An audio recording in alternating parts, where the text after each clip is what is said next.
హైదరాబాద్లోని గీతం యూనివర్సిటీలో 16వ స్నాతకోత్సవం ఘనంగా నిర్వహించారు. ఈ కార్యక్రమానికి ముఖ్య అతిథిగా నాస్కామ్ మాజీ అధ్యక్షులు డాక్టర్ కిరణ్ కార్నిక్ హాజరై విద్యార్థులకు పట్టాలను ప్రదానం చేశారు. ఈ కార్యక్రమంలో 1638 మంది అండర్ గ్రాడ్యుయేట్లు, 264 మంది పోస్ట్ గ్రాడ్యుయేట్లు మరియు విభిన్న విద్యా విభాగాల నుండి 100 మంది డాక్టోరల్ స్కాలర్స్ తో సహా 2002 డిగ్రీలను అర్హులైన విద్యార్థులకు ప్రదానం చేశారు. అత్యుత్తమ విద్యా పనితీరును గుర్తించి వివిధ అధ్యయన రంగాల్లో వారి ప్రతిభకు 32 మంది విద్యార్థులకు బంగారు పథకాలను ప్రదానం చేశారు. ఈ సందర్భంగా ముఖ్య అతిథి నాస్కామ్ మాజీ అధ్యక్షులు డాక్టర్ కిరణ్ కార్నిక్ మాట్లాడుతూ కృత్రిమ మేధస్సు యుగంలో నిరంతరం అభ్యాసం యొక్క ప్రాముఖ్యతను చెప్పారు. గ్రాడ్యుయేట్లు అనుకూలత కలిగి ఉండాలని, అభివృద్ధి చెందుతున్న సాంకేతికతలను స్వీకరించాలన్నారు.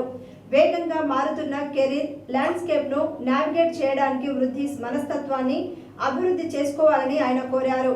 ఏఐ ఆధారిత ప్రపంచంలో ప్రతిభావంతమైన నాయకత్వం, జట్టు కృషికి భావోద్వేగ మేధస్సు, స్వీయ అవగాహన, సానుభూతి, ప్రేరణ, సంబంధాల నిర్వహణ చాలా కీలకమని ఆయన సలహా ఇచ్చారు. గీతం అధ్యక్షులు, పార్లమెంట్ సభ్యులు ఎం శ్రీభరత్ గ్రాడ్యుయేట్లు పెద్ద కలలు కనాలని, వారి పని యొక్క డైనమిక్ భవిష్యత్తు కోసం సిద్ధం కావాలని ప్రోత్సహించారు. ఉద్భవిస్తున్న ధోరణులను అర్థం చేసుకోవడానికి, వ్యక్తిగత వృత్తిపరమైన వృద్ధికి కట్టుబడి ఉండటం యొక్క ప్రాముఖ్యతను వివరించారు. You will now change to a different place. In a world which is full of chaos, uncertainty, ever changing and very challenging.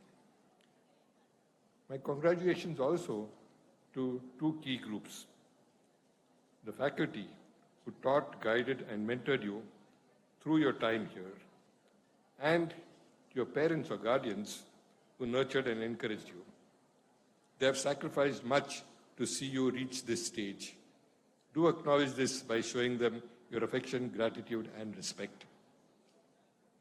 Many like me would envy you. You begin your career at the most exciting time in a country that offers opportunities like nowhere else. You are indeed lucky.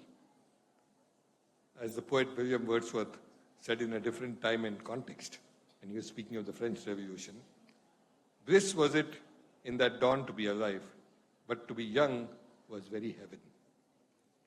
In more contemporary times, Barack Obama, former President of the United States, said a few years ago that if he had a moment in history to choose to live in, he would choose the present. And much more recently, Bill Gates, whom all of you would know of, has said, this is the best time ever to be alive. Very simply put, the best time to be alive. One reason for, I suppose, these statements, and certainly for my envy, is the tremendous range of opportunities available to you. Today, you can make a good living, even earn name and fame and wealth too, for those so inclined, in almost any profession that interests you. No longer is the future tied to being an engineer or doctor, as it was in the days I was graduating, or a company executive if you were graduating like me from an institute, IIM Ahmedabad, where I graduated from. Today, you can be a chef, a sports person, a singer, musician, actor, comedian, filmmaker, dancer, writer, artist, or a host of other professions. In any of them, you will see opportunities. There's a caveat though. It's not that simple. You must excel. Mediocrity is unlikely to earn you much. They will only make a name. And to excel, you must be not just interested, but passionate about what you do. Your commitment will translate then into a willingness to work hard. And if you do excel though, you can be assured of the fruits besides self-fulfillment and satisfaction with what you're doing. The other reason for envy is the rapid leaps in technology. Technology has been always growing, and in my years of my career, I saw it changing, but never as fast as now. There are many reasons, of course, to be wary of some of the technologies and the direction in which they are leading. There's also much to worry about the technology eating up jobs. Certainly a concern for many of you who will be in the job market for many years to come. While this is true today, the fact which history bears out is that new technologies have always created more jobs than have been lost. And I underline this because there is sometimes a sense of gloom and doom saying jobs are disappearing, what will we do? But history assures us that they've always created more jobs. There is, though, a lag, and there is pain in that. It doesn't happen overnight. Take examples like what you might see. Think of the introduction of computers, and as I address the youngsters here, you're too young to know of that. But when computers were first introduced, everywhere, but in this country in particular, there was great fear that jobs are going to go. That didn't happen. In fact, computers created far more jobs, as you know today. Or much more recently, and something you will all be familiar with, think of the gig economy, made possible purely by technological advances, more than anything else. Technologies like computers, mobile phones, position location, and software for order processing. All of this and much more has combined to create the gig economy, which is today creating the maximum number of jobs at various levels. The buzz today, whether in educational institutions, government offices, or corporate boardrooms, is about something. Venkatraman, who was the head of IGCAR, a Center for Atomic Research, and his work in particular on non-destructive evaluation was used not just in material testing and atomic testing, but also in space, in all kinds of applications. A very distinguished career as a scientist. Thank you, Venkatraman Garu, for accepting our invitation to come here to receive the doctorate. And then we have a very favorite, someone who's also been represented in cinema, Mr. Arunachalam here. How many of you have seen the movie Padman? Raise your hands if any of you have seen Padman. Not enough number of you. So then today is going to be a good opportunity for you to hear his journey. Born in a very poor family, dropped out of school, was working a lot of odd jobs, got married quite late, at least that's the information that I have, at the age of 37. And when he got married, he recognized that his wife was struggling with how to manage when she had periods. And then that got him off on this pursuit on how do I solve this problem, because my wife is using materials which should not be used because she cannot use the whisper pads or whatever these corporates are offering because it's very expensive. So that led off on a decade-long pursuit of research, and today he's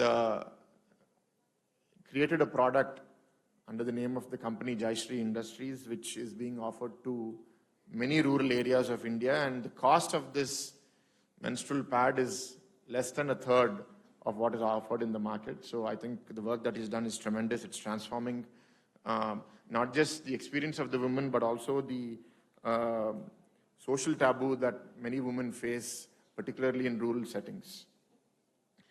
And then lastly, we have R. Venkateshwara Rao Garu, who is personally known very well to me, popularly known as RVR Garu. So he's a contemporary of my grandfather from Visakhapatnam, very successful industrialist. Typically what I have seen, industrialists who succeed in that era are not very good fathers. They're good businessmen, but they fail as fathers. But I have seen his family. We're lucky to have his son, his grandson, his family here in the audience with us. He was a very good father, a good grandfather. I think his son and grandson are also people. I mean, not that his daughter or granddaughters are bad, but because they're here in the audience, I'm speaking about them. Very good people, competent people, well-educated, balanced head. So he is that rare combination of a successful entrepreneur and a successful family man, successful father, which we find very seldom. Ms. Praveena Rao.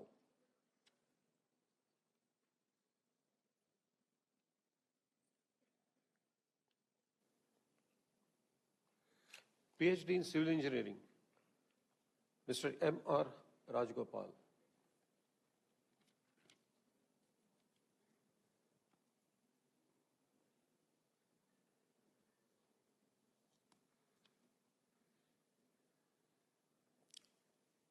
PhD in Computer Science and Engineering, Mr. B. Jay Lakshman.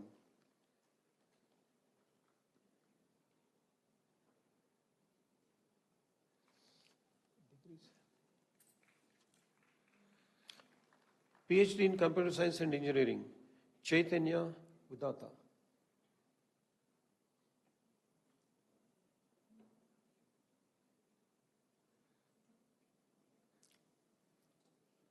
PhD in Computer Science and Engineering, Ms. Y. Shravani Devi.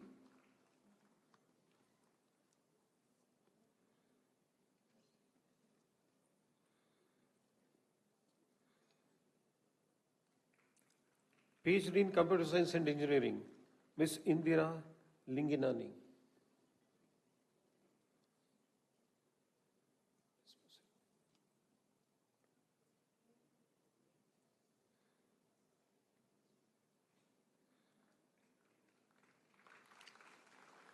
PhD in Computer Science and Engineering, Ms. Chitta Hrudaya Niharika.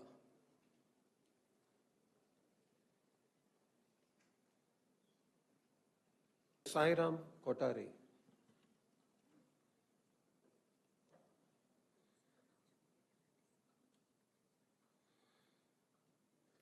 PhD in Mechanical Engineering, Mr. H. Ravi.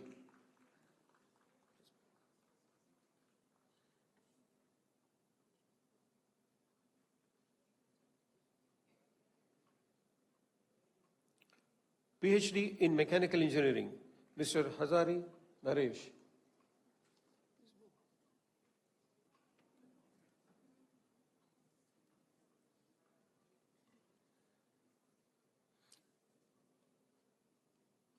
PhD in Mechanical Engineering, Ms. Sanduru Bhanu Teja.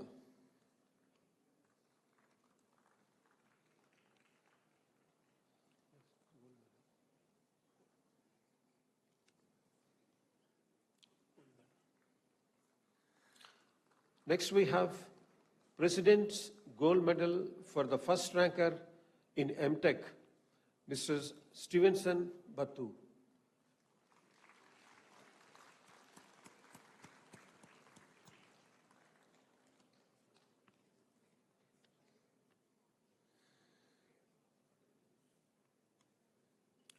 Gold medalists at undergraduate level. President's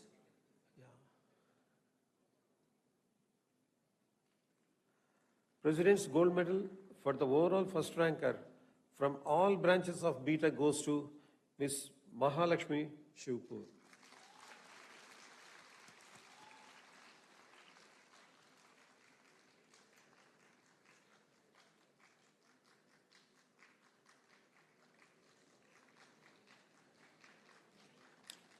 President's Gold Medal for the first ranker in BTech ECE, Electronics and Communication Engineering, goes to Mr. David Uzoma.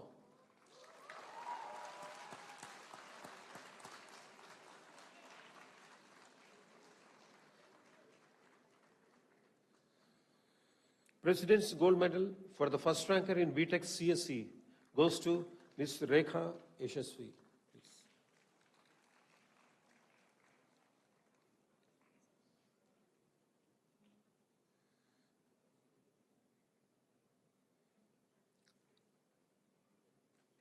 President's Gold Medal for the first ranker in BTech CSE, Artificial Intelligence